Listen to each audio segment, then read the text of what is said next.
जय हिंद प्यारे दोस्तों। आज के इस बेहद महत्वपूर्ण सेशन में मैं आप सभी का हार्दिक स्वागत करता हूं, अभिनंदन करता हूं। प्यारे दोस्तों, आज के इस सेशन में हम लोग चर्चा करने वाले हैं महाद्वीप एवं महासागर।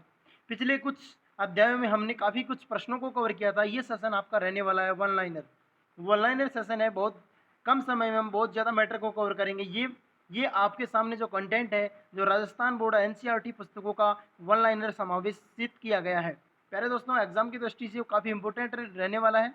यदि आपने हमारे वो 2 सेशन नहीं देखे हैं तो आप प्ले लिस्ट में जाइए और वहाँ से देख सकते हो, और हमने आई बटन में उसका लिंक लगा दिया, आप वहाँ से भी देख सकते हो। चलिए शुरू करते हैं। महाद्वीप एवं महासागर। यदि आपने अभी तक चैनल सब्सक्राइब नहीं किया, सब्सक्राइब कीजिए, वीडियो को लाइक कीजिए, शेयर कीजिए। चलिए देखते हैं। महाद्वीप एवं महासागर। पृथ्वी कितने प्रतिशत भाग पर स्थल है? पृथ्वी के कितने प्रतिशत भाग पर स्थल है? 29% भाग पर स्थल है। पृथ्वी के स्थलीय भाग को कितने महाद्वीपों में विभाजित किया? 7 महाद्वीप और क्या है, 5 महासागर है। पृथ्वी के कितने प्रतिशत भाग पर महासागर है? 71% स्थल है, जल है, और 29% भाग 29 पर स्थल है। पृथ्वी के जलीय भाग यानी देखिए आ गया आपका 5 महासागर, 5 महाद्वीप, 7। ठीक है, आगे बढ़िए। देखिए, विश्व का सबसे बड़ा महाद्वीप आपका है एशिया। विश्व का सबसे बड़ा महाद्वीप है एशिया। एशिया पृथ्वी के लगभग 30% भाग पर फैला हुआ है। एशिया व अफ्रीका को जोड़ने वाली नहरें हैं स्वेज एवं लाल सागर नहर। कौन सी नहर है? सेज एवं लाल सागर नहर। एशिया के पूर्व में कौन सा महासागर है? प्रशांत महासागर। एशिया के उत्तर में कौन सा महासागर? आर्कटिक महासागर। एशिया के दक्षिण में कौन सा महासागर? हिंद महासागर। एशिया को यूरोप से अलग करता है यूराल पर्वत और कैस्पियन सागर। बहुत अच्छा सवाल है। एशिया को यूरोप से अलग करने वाला यूराल पर्वत एवं कैस्पियन सागर। विश्व की सबसे ऊंची चोटी जो एशिया में, माउंट एवरेस्ट 8,848 मीटर। विश्व का सबसे नीचा स्थान मृत सागर, समुद्र तल से कितना है? 418 मीटर नीचे। अब आप बताओगे कमेंट सेक्शन में कमेंट करके, राजस्थान का सबसे नीचा स्थल कौन सा है? विश्व की कितने प्रतिशत जनसंख्या एशिया में निवास करती है? अगर मैं बात करूं जनसंख्या की, तो यहाँ पर 60% जनसंख्या एशिया में निवास करती है। विश्व का सबसे बड़ा पठार है आपका तिब्बत का पठार। विश्व का सबसे ऊंचा पठार पामीर का पठार, जिसे दुनिया की छत के नाम से जाना जाता है। ठीक है। एशिया की सबसे लंबी नदी यांगटीसी क्यांग चीन में है। किस महाद्वीप से होकर तीनों अक्षांश रेखाएं गुजरती है? अफ्रीका से। ये देखिए, कर्क रेखा भी गुजरती है, भूमध्य रेखा भी गुजरती है और मकर रेखा भी गुजरती है। तीनों रेखाएं गुजरती है अफ्रीका महाद्वीप से। विश्व का सबसे बड़ा मरुस्थल की बात आती है, सहारा का मरुस्थल अफ्रीका में है। विश्व की सबसे लंबी नदी नील नदी। और अगर मैं बात करूं अफवाह की दृष्टि से, तो आपका अमेजन नदी राइट आंसर होगा। नाबीम और कालाहाराई का मरुस्थल अफ्रीका महाद्वीप में स्थित है। कहाँ पर है? अफ्रीका महाद्वीप में। नील नदी का, देखिए बहुत शानदार सवाल है, एग्जाम की दृष्टि से इंपॉर्टेंट है। नील नदी का उद्गम विक्टोरिया झील। अभी ये प्रश्न आया हुआ है कि विक्टोरिया झील किस महाद्वीप में है? अफ्रीका महाद्वीप में। अफ्रीका की सबसे लंबी पर्वत श्रृंखला एटलस पर्वत श्रृंखला। अफ्रीका का सबसे ऊंचा स्थान कौन सा है? किलिमंजारो दक्षिण अफ्रीका में है। उत्तरी अमेरिका का सबसे ऊंचा पर्वत शिखर कौन सा है प्यारे दोस्तों? माउंट देनाली उत्तरी अमेरिका का सबसे ऊंचा पर्वत शिखर है। बहुत ही शानदार श्रृंखला है। सेशन को लाइक शेयर कीजिए, मजा आ रहा है तो आपको। विश्व का सबसे बड़ा गहरा गर्त ग्रांड कैनियन। विश्व का सबसे बड़ा गहरा ग्रांड कैनियन। विश्व का सबसे बड़ी मीठे पानी की झील आपका सुपीरियर। महान झील क्षेत्रों में नाम आता है सुपीरियर झील का। ठीक है, आगे बढ़िए। अगला प्रश्न है, उत्तरी अमेरिका के महान झील क्षेत्र को देखिए। महान झील क्षेत्र में अभी आपको चर्चा कर ही रहा था, eri, Ontario, Michigan, superior, Huron, ये 5 झीलें इस महान झील क्षेत्र में।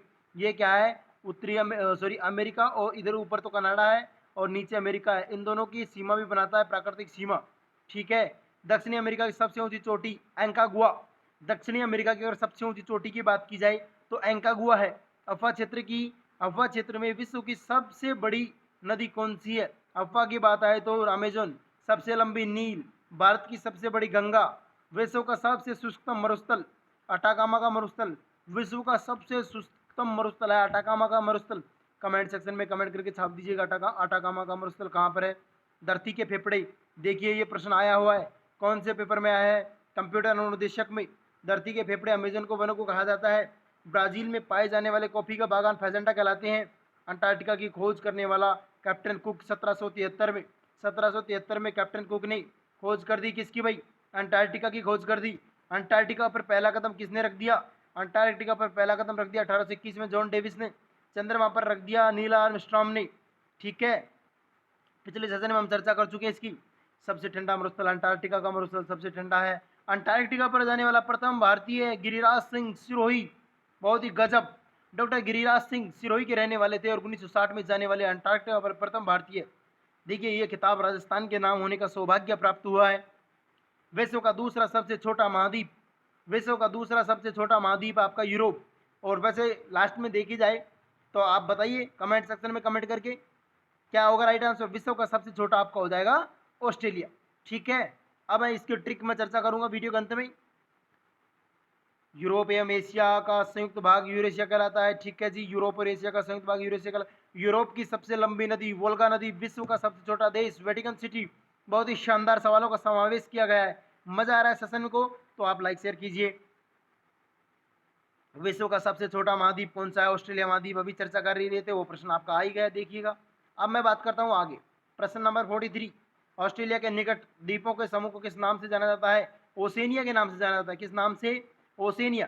विश्व की सबसे लंबी मुर्गा, अच्छा सॉरी मुर्गा नहीं है प्यारे दोस्तों, विश्व की सबसे लंबी श्रृंखला, लंबी पर्वत श्रृंखला कौन सी है? Great dividing range. ये क्या है? विश्व की सबसे लंबी पर्वत श्रृंखला है। अगला प्रश्न आपका, विश्व की लंबी सबसे लंबी मूंगा निर्मित दीवार, ग्रेट बैरियर रीफ। वैसे विश्व की सबसे बड़ी दीवार है great wall of the China, चीन की दीवार। उसके बाद हमारे कुंभलगढ़ दुर्ग की दीवार का नाम आता है। परंतु यहाँ पर प्यारे दोस्तों मूंगा द्वारा निर्मित दीवार की बात हो रही है, ग्रेट बैरियर रीफ उसका राइट आंसर हो जाएगा।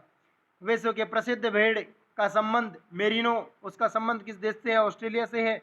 और भारत की मेरिनो चोकला भेड़ को कहा जाता है प्यारे दोस्तों। काल गुरली व कूलगार्डी क्या है? काल गुरली व कूलगार्डी सोने की खाने हैं। क्या है? सोने की खाने। ऑस्ट्रेलिया देश में है ये दोनों खाने। ये क्या है? ऑस्ट्रेलिया की प्रमुख नदियां मर्रे और डार्लिंग ऑस्ट्रेलिया की दो प्रमुख बड़ी नदियां हैं। विश्व का सबसे बड़ा महासागर कौन सा है प्यारे दोस्तों? प्रशांत महासागर आपका राइट आंसर हो जाएगा।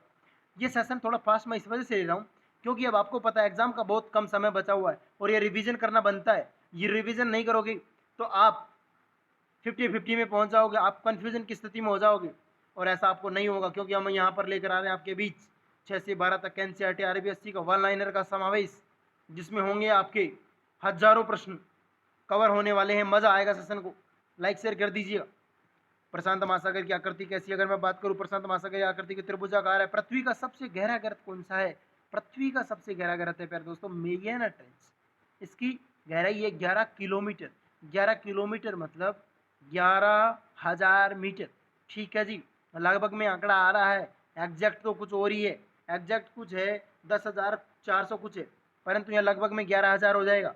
1 किलोमीटर में 1,000 मीटर होते हैं, समझ गए होंगे आप। प्रशांत महासागर के वे तटीय भाग सबसे अधिक भूकंप ज्वालामुखी पाए जाते हैं, फायर रिंग के नाम से जाने जाते हैं। अग्नि मेखला, fire ring, ring of fire, प्रशांत महासागर में आग का छल्ला। विश्व का दूसरा सबसे बड़ा महाद्वीप सॉरी महासागर आपका राइट आंसर हो जाएगा अटलांटिक महासागर। कौन सा हो जाएगा? अटलांटिक महासागर। अटलांटिक महासागर की अगर आकृति की बात की जाए तो यहाँ पर अटलांटिक महासागर की आकृति आपकी एस के आयस आकार के समान है। डोगर बैंक व ग्रांड बैंक किसके लिए प्रसिद्ध है भाई? ये आपके मछली पकड़ने के लिए प्रसिद्ध है। कटकों के लिए कौन सा महासागर जाना जाता है? अगर मैं बात करूं कटक के लिए, कटक के लिए फेमस आपका अटलांटिक महासागर है। विश्व का सबसे लंबा महासागर ये कटक कौन सा है? विश्व का सबसे लंबा महासागरीय कटक, अगर महासागरीय कटक की बात की जाए तो यहाँ पर हो जाएगा आपका मध्य अटलांटिक कटक। विश्व का सबसे व्यस्ततम समुद्री जलमार्ग अटलांटिक समुद्री जलमार्ग। ठीक है, अटलांटिक सागर। विश्व का सबसे छोटा महासागर कौन सा है? विश्व का सबसे छोटा महासागर है आर्कटिक महासागर। आर्कटिक की आकृति किसके समान है? अंग्रेजी भाषा के डी अक्षर के समान है। देखिए आर्कटिक की आकृति किसके समान है? अटलांटिक की तो एस के समान है और आर्कटिक की समान है आकृति आपकी डी आकृति के समान है। आप ऐसे याद रख सकते हैं, आर्कटिक में 4 अक्षर और ABCD डी 4 नंबर पर आता है, अंग्रेजी के 4 डी पर ये आता है। अंटार्कटिक को प्रशांत महासागर से कौन सी जल्द संधि जोड़ती है? दोस्तों थोड़ा सा गड़बड़ हो गया, उसके लिए मैं सॉरी। आर्कटिक को प्रशांत महासागर से कौन सी जल संधि जोड़ती है? अगर मैं बात करूं आर्कटिक प्रशांत महासागर से जोड़ने वाली जल संधि तो यहाँ पर आपका राइट आंसर हो जाएगा प्यारे दोस्तों बेरिंग जल संधि। कौन सा हो जाएगा भाई? बेरिंग जल संधि। आर्कटिक को अटलांटिक महासागर से कौन सी जल संधि जो देखिए आर्कटिक को प्रशांत से जोड़ती है? बेरिंग जल संधि। आप प्रशांत बेरिंग ऐसे याद रखिएगा आप प्रशांत बेरिंग आ अंटलांट अंटा डेनमार्क ऐसे याद रखिए आप। ये आप ऐसे भी याद रख सकते हो। देखिए आर्कटिक को क्या कहते हैं? डी कहते हैं, इसको कहते हैं एस। तो आप ऐसे याद रख ले, आप ऐसे भी याद रख सकते हो डी एस बराबर डेनमार्क, डी एस बराबर डेनमार्क। देखिए डेनमार्क जल संधि, इसको तो हो गया या तो होगा आपका आर्कटिक और अटलांटिक, इन दोनों को जोड़ने वाली कौन सी आपकी? डेनमार्क जल संधि।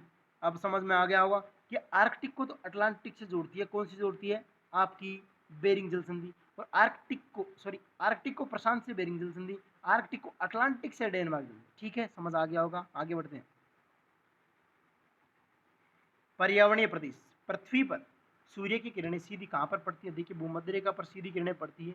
पृथ्वी पर सूर्य की किरणें सबसे अधिक तिरछी कहाँ पर पड़ती है?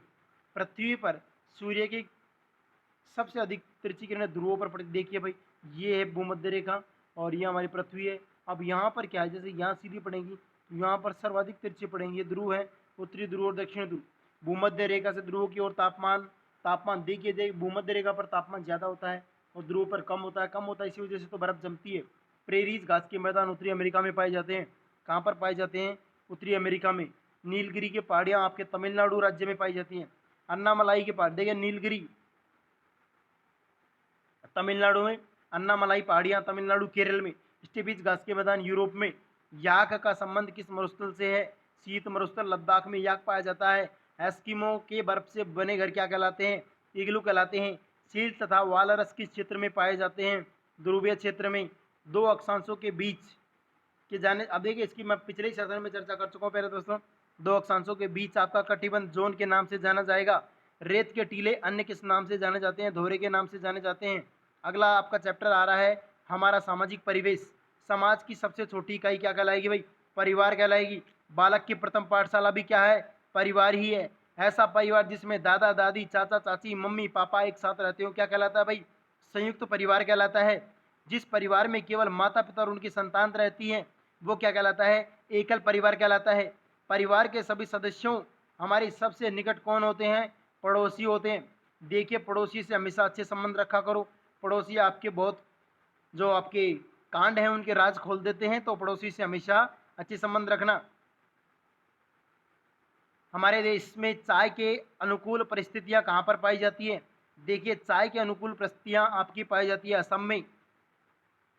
राजस्थान में मुख्यतः कौन सी फसलें उत्पादित होती है? राजस्थान में ज्वार बाजरा मक्का। बाजरे में राजस्थान का प्रथम स्थान है देश में। अगर मैं बात करता हूँ विविधता में एकता, चैप्टर नया चल गया है।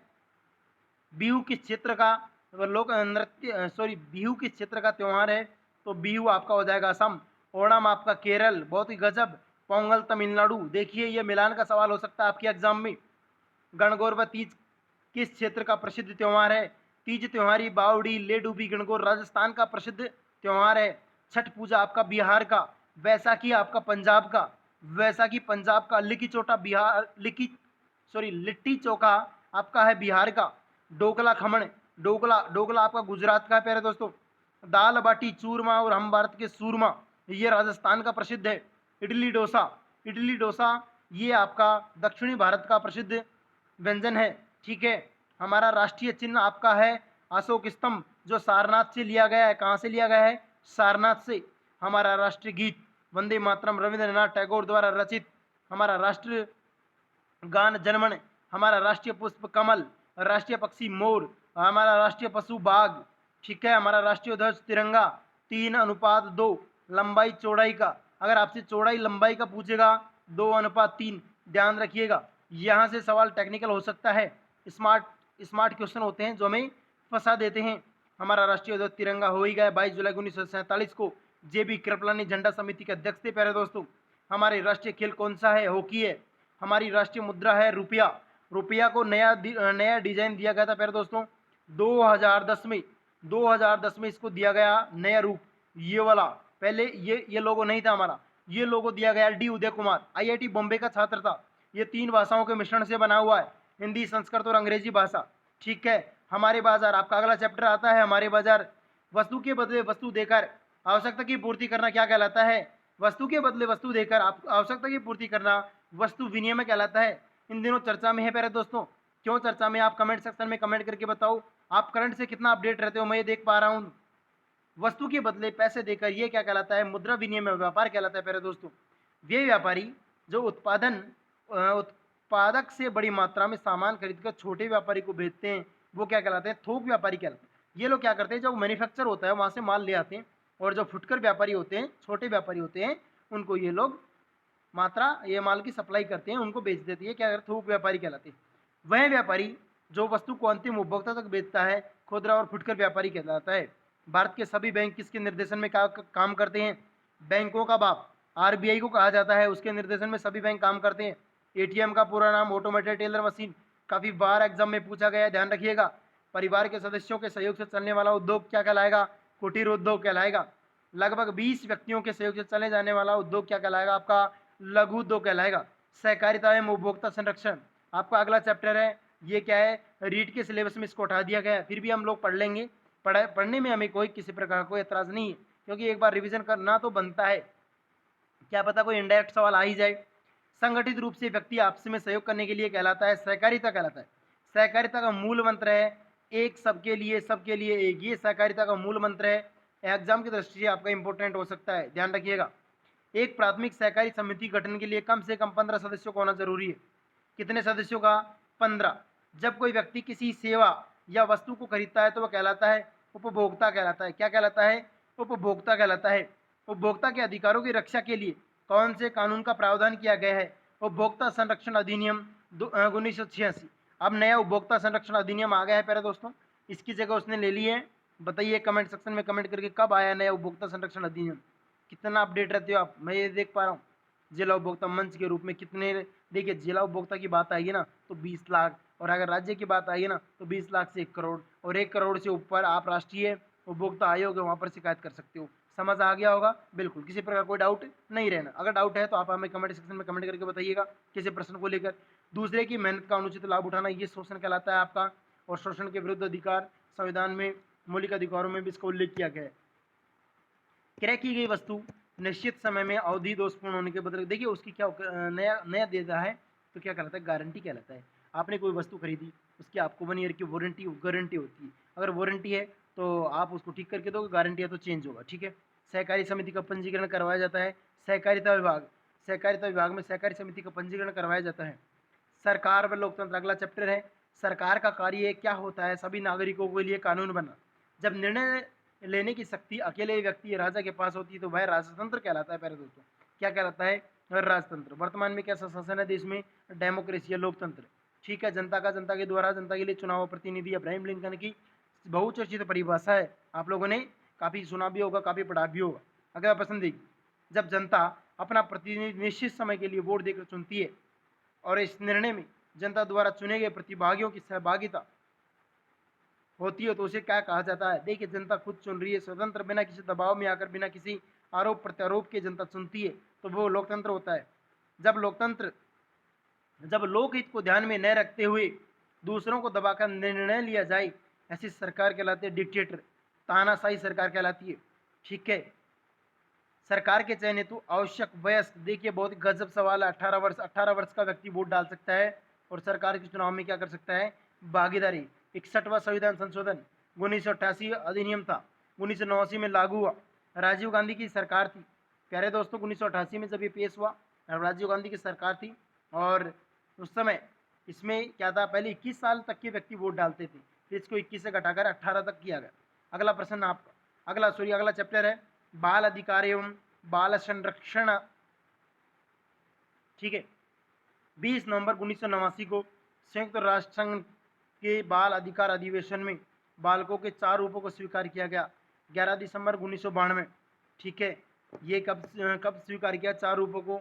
20 नवंबर 1980 को। सॉरी, एक मिनट देख लेते हैं अपन। 20 नवंबर 1989 है, थोड़ा मिसप्रिंट हो गया। भारत सरकार ने 11 दिसंबर 1992 को सहमति दे दी, और वो 4 अधिकार कौन कौन से? छपेगा भाई, पेपर में छपेगा, ध्यान रखिएगा। जीने का अधिकार, विकास का अधिकार, संरक्षण का अधिकार, सहभागिता का अधिकार। निम्न में से कौन सा संयुक्त राष्ट्र संघ के द्वारा बाल अधिकार अधिवेशन का बालकों को जो 4 अधिकार दिए गए हैं उनमें से कौन सा अधिकार नहीं है? यहाँ पर आपका ऑप्शन देगी क्या, कैसे सेट करेगा एग्जामिनर? जीने का अधिकार, विकास का अधिकार, संरक्षण का अधिकार और शोषण एवं विरुद्ध अधिकार। तो आप लोग कंफ्यूज हो जाओगे, ये तो अधिकार है, ये नहीं है, तो आप सोचोगे ये तो कुछ मामला गड़बड़ है। ऐसा नहीं है, पेपर में प्रश्न गलत नहीं आएगा। फिर आप पड़ोसी से पूछोगे भाई बता क्या लगता है तेरे को, प्रश्न सही है गलत? अरे नहीं, ये हो ही नहीं सकता, है गलत है। तू क्या कहता है? फिर तीसरे से पूछो, वो कह अरे बिल्कुल गलत है। फिर बोला अपना 3 का गलत है तो बाकी सबका गलत ही होगा, परंतु ऐसा नहीं है। आप ध्यान रखिएगा, यहाँ पर 4 अधिकार है, जीने का अधिकार, विकास का अधिकार, संरक्षण का अधिकार, सहभागिता का अधिकार। आपको बहुत ही शानदार सवाल आ रहा है, कन्या भ्रूण हत्या रोकथाम, काफी बार एग्जाम में पूछा गया है। रोकथाम के लिए कौन सा कानून बनाया गया? पीसी एंड पीएनडी एक्ट 1994, 1994 में यह कन्या भ्रूण हत्या को रोकने के लिए ये चलाया गया। अब बाल विवाह रोकथाम हेतु, अब देखिए यदि आप लिंग की जांच करवाते हो तो यहाँ पर मुखबिर योजना चलाई गई सरकार के द्वारा। उसमें मुखबिर योजना के तहत ये प्रावधान किया गया है कि यदि कोई लिंग की जांच करवाता हुआ, अर्थात तो लड़का है लड़की है इसका पता लगाता हुआ पाया जाता है, तो वहाँ पर भी आप केस बनता है और उनकी आजीवन कारावास, ऐसा कुछ कठोर प्रावधान किए गए हैं। बाल विवाह रोकथाम हेतु राजस्थान सरकार के द्वारा बाल विवाह हेतु सरकार के द्वारा कानून कब बनाया गया? बाल विवाह प्रतिषेध अधिनियम 2006 में बनाया गया। बाल श्रम रोकथाम हेतु कानून कब बनाया गया? बाल श्रम रोकथाम हेतु कानून किशोर न्याय अधिनियम 2000 में बनाया गया। बाल यौन हिंसा के रोकथाम हेतु सरकार ने क्या प्रयास किए? लैंगिक अपराधों से बालक संरक्षण अधिनियम 2012 बनाया गया। चाइल्ड हेल्पलाइन केयर नंबर क्या है आपका है 1098। अगला प्रश्न अगला चैप्टर देखिए, स्थानीय स्वशासन ग्रामीण व शहरी। ग्रामीण क्षेत्र में विकास के लिए पंचायती राज व्यवस्था को कौन से संविधान संशोधन में अपनाया गया? 73वें संविधान संशोधन में अपनाया गया। कौन से संविधान संशोधन के तहत शहरी क्षेत्र के नगरीय स्वशासन को अधिशक्त बनाएगा? देखिए ग्रामीण की बात आती है 73वां और शहरी की आती है बात 74वां। ठीक है, 11वीं और 12वीं अनुसूची में इनका उल्लेख है। पंचायती राज 2 अक्टूबर 1959 नागौर के बगदरी गांव में। पंचायत के 3 स्तर होते हैं प्यारे दोस्तों, ग्राम पंचायत, पंचायत समिति, जिला परिषद। ग्राम पंचायत की मैं बात करता हूँ, सबसे छोटी इकाई अगर ग्राम पंचायत की बात की जाए तो वहाँ पर होगा वार्ड सभा। ठीक है, ग्राम पंचायत का मुखिया आपका सरपंच होता है। ठीक है, आगे बढ़िए, सरपंच का चुनाव कैसे होता है? प्रत्यक्ष या अप्रत्यक्ष? कमेंट सेक्शन में कमेंट करके छाप दीजिए। तब तक हम आगे चलते हैं, फिर हम देखेंगे आपके कमेंट की चर्चा करेंगे वीडियो के अंत में। ग्राम पंचायत की क्रियान्विति हेतु सरकारी कर्मचारी होता है आपका ग्राम सेवक होता था, परंतु आजकल होता है वीडीओ, विलेज डेवलपमेंट ऑफिसर। ठीक है, ग्राम पंचायत के कार्यों की बात की जाए तो ग्राम पंचायत के कार्य में आए शुद्ध स्वच्छ पेयजल, सफाई व सार्वजनिक स्थानों पर प्रकाश व्यवस्था। ठीक है, आगे बढ़िए, ग्राम पंचायत क्या क्या करवाता है? देखिए, सड़क, नालियाँ, विद्यालय, भवन का निर्माण करवा सकता है, यानी गांव में जो स्कूल होते हैं उनमें कुछ भवन का निर्माण ग्राम पंचायत करवा सकता है। महात्मा गांधी नरेगा एवं अन्य रोजगार कार्यक्रमों का संचालन करता है, कौन करता है? ग्राम पंचायत करता है। वार्षिक मेले, हाट बाजार, मनोरंजन के कार्यक्रमों की व्यवस्था आयोजन कौन कर सकता है? ग्राम पंचायत कर सकता है। स्वास्थ्य सेवाओं उपलब्ध करवा सकता है ग्राम पंचायत। जन्म और मृत्यु पंजीयन ग्राम पंचायत का करना ये कार्य होता है। नए आवासीय भवनों के निर्माण हेतु भूमि आवंटन कर सकता है ग्राम पंचायत। वृक्षारोपण कर, यानी पेड़ों का लगाना, और चारागाहों, क्या होगा प्यारे दोस्तों? चारागाहों भूमि का विकास, बंजर भूमि के सुधार हेतु प्रयत्न करना। ग्राम सचिवालय में ग्रामीणों की सहायता हेतु सरकारी कर्मचारियों सहित देखिए प्यारे दोस्तों, बहुत ही गजब सवाल है, यानी गांव वालों की सहायता के लिए सरकारी कर्मचारियों समेत आपको सरपंच किन तारीखों को गांव के ग्राम पंचायत हेडक्वार्टर पर मिलेगा? तो यहाँ पर मिलने वाला आपको 5, 12, 20 और 27 तारीख, प्रत्येक महीने के 4 दिन को सरपंच, ग्राम विकास अधिकारी, पटवारी और पंचायत सहायक, यानी जो भी सरकारी कर्मचारी हैं और सरपंच प्रतिनिधि हैं वो आपको मिलेंगे 5, 12, 20, 27 तारीख को प्रत्येक महीने की। आपको किसी प्रकार कोई कार्य होता है तो आप इन तारीखों को जाइएगा, अपना काम करवाए, क्योंकि वहाँ पर सभी कर्मचारी उपस्थित होना बनता है। अब रहते हैं नहीं रहते हैं वो एक अलग बात है, परंतु हकीकत में तो कुछ और ही है। आप ये आंकड़े देख सकते हो ये है। ठीक है प्यारे दोस्तों, अब आगे देखिए पंचायत समिति का मुखिया क्या कहलाता है। पंचायत समिति का मुखिया कहलाता है प्यारे दोस्तों प्रधान कहलाता है। क्या कहलाता है भाई, प्रधान कहलाता है। पंचायत समिति के कार्य देखिए, पंचायत समिति क्या क्या कार्य करती है, यानी हमारे प्रधान साहब क्या क्या काम करते हैं। प्रधान साहब यानी पंचायत समिति के कार्य में आएंगे, आपके अपने क्षेत्र के पंचायतों को कार्यों की समीक्षा पर्यवेक्षण करते हैं, किसानों के लिए उत्तम खाद बीज की व्यवस्था करते हैं, प्रारंभिक शिक्षा व्यवस्था करते हैं, सरकारी योजनाओं का क्रियान्वयन करवाते हैं।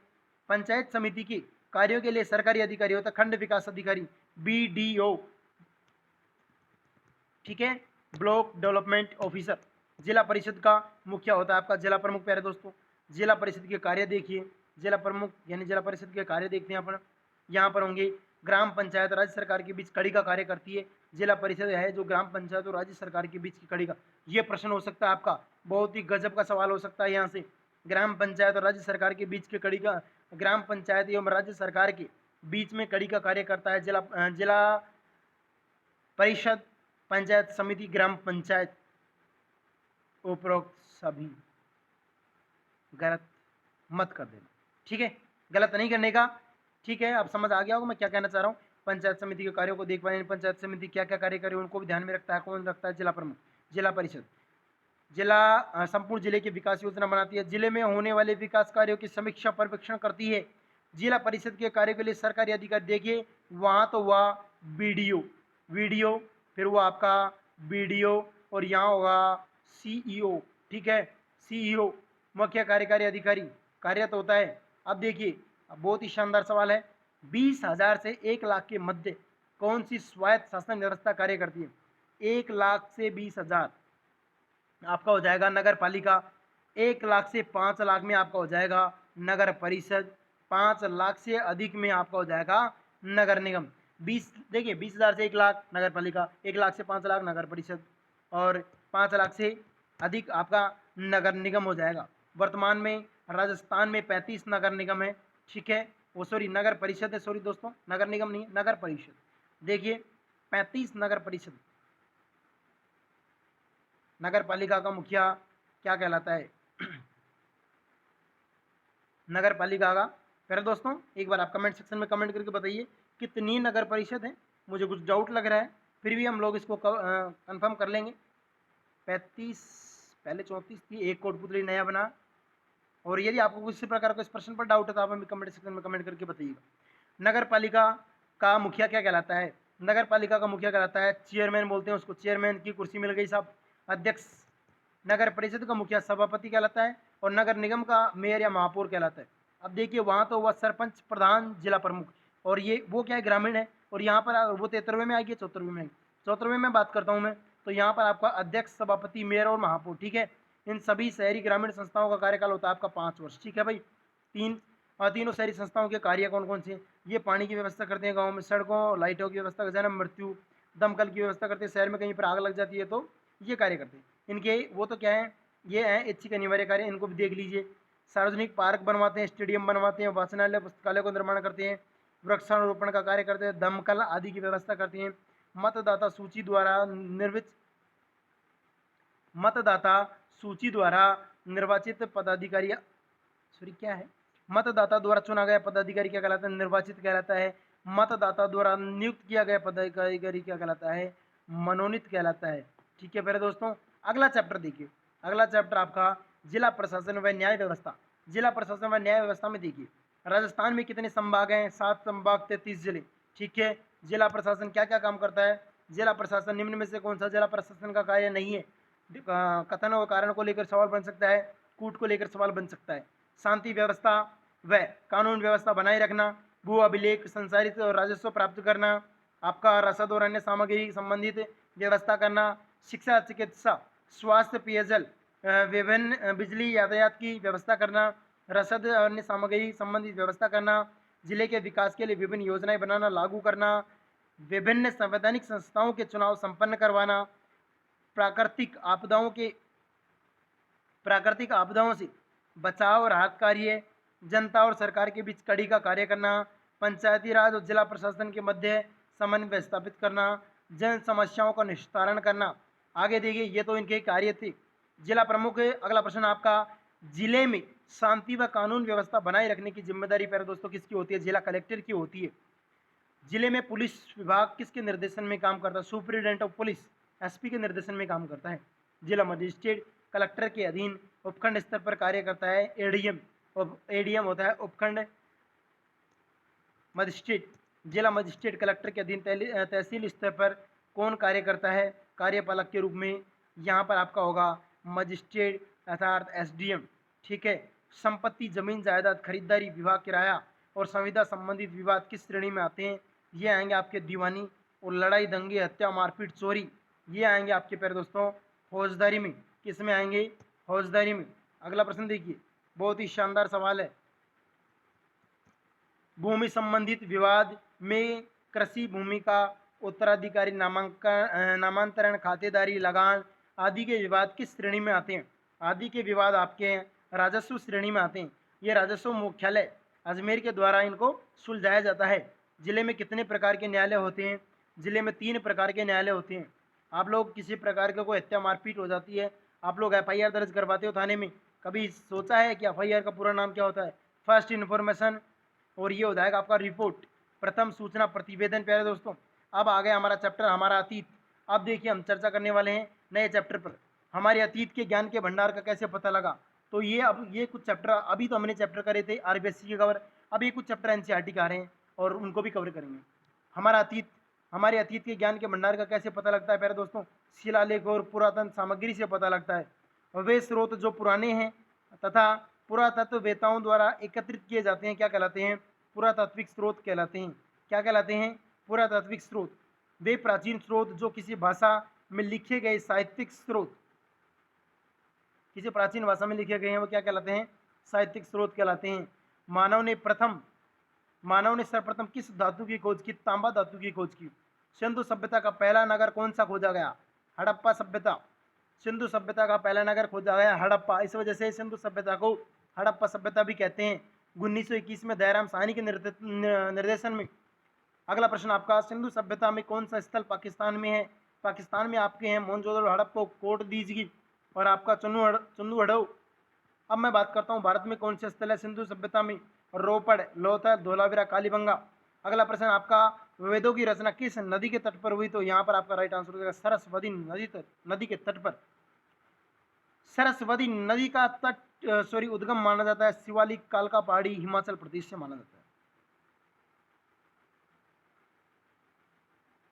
ठीक है।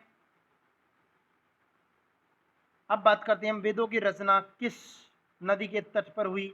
सरस्वती नदी के तट पर। सरस्वती नदी का उद्गम माना जाता है शिवालिक पहाड़ी हिमाचल प्रदेश से। सिंधु की माँ किस नदी को कहा गया है? सिंधु की माँ कहा गया आपका सरस्वती नदी को। सिंधु के समकालीन नदी घाटी सभ्यताएं कौन सी हैं? सिंधु के समकालीन अगर नदी घाटी सभ्यताओं की बात की जाए, मिस्र की नील नदी घाटी, मेसोपोटामिया की दजला फरात और चीन की होवांगो सभ्यता। कालीबंगा सभ्यता कहाँ पर है? हनुमानगढ़ में 1961 में 2 टीलों के इस सभ्यता को खोजा गया। आहड़ आपका उदयपुर है, इसे ताम्र नगरी के नाम से जाना जाता है। बागोर की सभ्यता आपका है भीलवाड़ा। प्यारे दोस्तों, बागोर आपका भीलवाड़ा में पड़ता है। और ये हमारे कुछ सेशन, हम कुछ चैप्टर इस सेशन में हमने कवर किए। अगले सेशन में हम लोग फिर से इसी श्रृंखला को आगे बढ़ाएंगे और ये हमारे पास हजारों की संख्या में वन लाइनर प्रश्न है, उन सभी को कवर करेंगे, चाहे 20 सेशन हो चाहे 30 सेशन हो। प्यारे दोस्तों, फिर से एक बार आपसे रिक्वेस्ट करता हूँ, यदि आपने अभी तक हमारा चैनल सब्सक्राइब नहीं किया तो सब्सक्राइब कीजिए, वीडियो को लाइक कीजिए, शेयर कीजिए। फिर मिलता हूँ अगले सेशन में। वन लाइनर एसएसटी का 60 नंबर का मैटर, एक प्रश्न बाहर नहीं जाएगा, मैं आपसे दावा करता हूँ, और ये मैं आपको करवा कर ही रहूँगा। फिर मिलते हैं, तब तक के लिए धन्यवाद। जय हिंद, जय भारत।